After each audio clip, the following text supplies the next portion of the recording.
warahmatullahi wabarakatuh. Apa kabar anak-anak?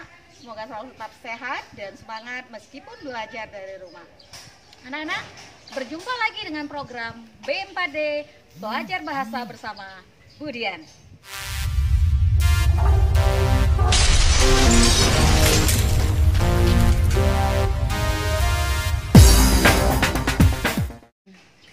Anak-anak, pada pembelajaran kali ini kita akan melanjutkan pembelajaran minggu yang lalu.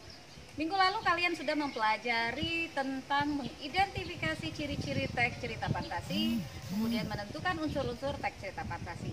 Nah, pada kali ini materi kita akan membahas mengenai struktur teks cerita fantasi.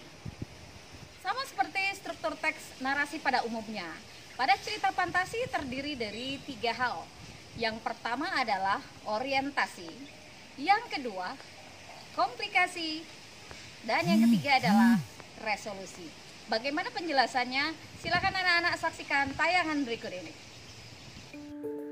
Orientasi berisi pengenalan tokoh, latar, watak tokoh, dan konflik. Komplikasi berisi hubungan sebab akibat hingga timbulnya masalah dan masalah itu memuncak.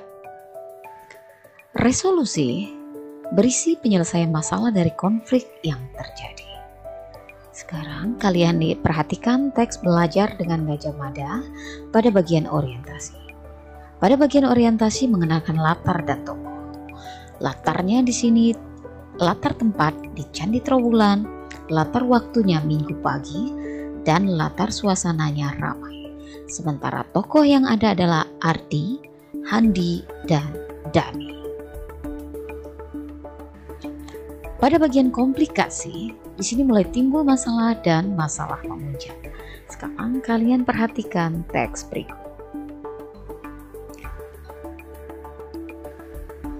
Kemudian pada bagian resolusi, di sini terjadi penyelesaian masalah. Masalah yang tadinya ketika Dani, Hardi, dan Andi bertemu dengan Gajah Mada. Kemudian ketiganya berjanji kepada Gajah Mada akan memperbaiki perilaku mereka dan menyelesaikan tugas mereka tepat waktu. Selanjutnya variasi pengungkapan cerita imajinasi atau cerita fantasi. Untuk orientasi yang pertama bisa dikembangkan dari deskripsi latar. Kalian perhatikan pada paragraf berikut. Pada teks ini dikembangkan dari deskripsi latar tempat, di sini rumah. Kemudian yang kedua dikembangkan dari pengenalan tokoh. Siapa tokohnya di sini? Alien. Alien itu bagaimana bentuknya? Berhidung mancung, hidungnya menjulang, matanya sebesar biji kemiri, dan berkedip serta berwarna kehijauan.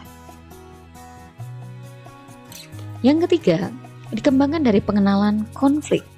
Nah, di sini pada bagian orientasi bisa kita mulai dengan pengenalan konflik atau timbulnya masalah. Pada bagian komplikasi, yang pertama bisa dikembangkan dengan menghadirkan tokoh lain.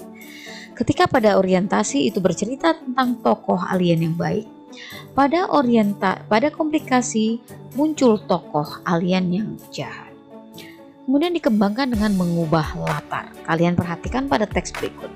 Laut yang tadinya tenang dan berwarna biru muda kehijauan, kemudian berubah menjadi berbuih dan bergelombang. Komplikasi yang ketiga bisa dikembangkan dengan melompat pada zaman yang berbeda, baik itu masa lampau atau masa depan. Di tengah saya asik mengamati candi, tiba-tiba bumi bergoncang dan belum. Saya terdorong ke sebuah tempat kemilau yang serba keemasan. Jadi, pada bagian komplikasi bisa melompat ke masa lampau atau masa depan.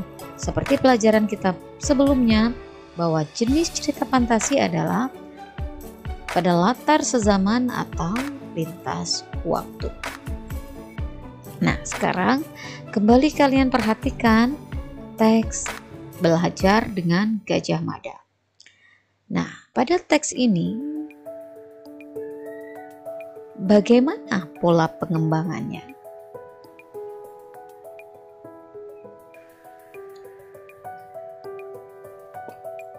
Iya, teks ini dikembangkan dengan pola pengenalan tokoh dan latar. Mengapa? Ya, di awal cerita dikenalkan 3 tokoh, Ardi, Handi, dan Dani. Dilanjutkan mereka merupakan siswa pilihan, jadi mengenalkan tokoh tadi. Kemudian latarnya di Candi Trowulan dan Minggu pagi. Untuk resolusi bisa dikembangkan dengan melompat waktu atau lompatan waktu. Seperti pada kalimat pertamanya, 2 tahun kemudian Varta telah sampai di galaksi Andromeda dan bertemu dengan Ozzy. Bisa juga resolusi dikembangkan dengan sebab akibat yang unik. Setelah saya menyebutkan semua perilaku yang baik yang pernah saya lakukan, pintu terbuka. Ini pada teks cerita fantasi merupakan hal yang lazim. Dan yang ketiga dikembangkan dengan kejutan atau surprise. Sini, wah, Putri Kandi menguap. Tri terbangun dari 3 tahun tidur panjangnya. Selanjutnya, ragam alur cerita.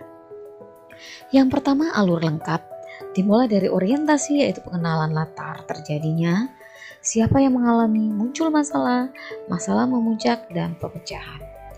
Pada bagian kedua, ragam alur cerita mulai dari masalah. Bisa dimulai dari munculnya masalah, masalah memuncak, dan ditutup dengan pemecahan masalah. Ragam ketiga mulai dari pengenalan. Dimulai dari pengenalan rangkaian kejadian ini dari timbulnya masalah hingga masalah memuncak atau klimaks. Bisa juga menggunakan alur yang secara umum. Jenis alur ada 3. Pertama, alur maju, kedua, alur mundur, dan ketiga, alur campuran. Pada alur maju, jalan ceritanya mulai dari pengenalan, timbul masalah, konflik memuncak, dilanjutkan dengan penyelesaian. Ini adalah cerita pada umumnya, seperti cerita bertemu dengan Gajah Mada. Alur mundur. Pada alur mundur biasanya dimulai dari klimaks atau masalahnya memuncak. Kemudian pengenalan kembali ke awal masalahnya, konflik sampai dengan penyelesaian. Biasanya pada alur mundur ini terjadi pada cerita-cerita misteri atau cerita-cerita horor.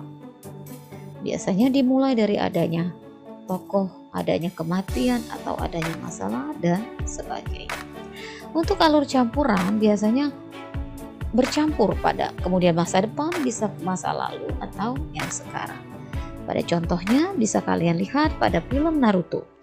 Film Naruto itu terkadang dia kembali ke masa kecil, kemudian ketika dia sudah jadi Hokage, atau ketika dia sudah punya anak, dan sebagainya.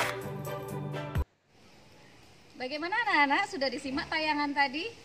Ya, selanjutnya akan kita lanjutkan dengan diskusi dan tanya jawab di kelas tentang materi yang tidak kalian pahami. Sebelum Ibu akhiri pembelajaran hari ini, Ibu ingatkan untuk selalu menjaga kesehatan dan tetap berada di rumah, menghindari keramaian. Demikianlah pembelajaran kita hari ini. Minggu selanjutnya kita akan membahas mengenai kaidah bahasa teks cerita fantasi. Ibu akhiri dengan wassalamualaikum warahmatullahi wabarakatuh.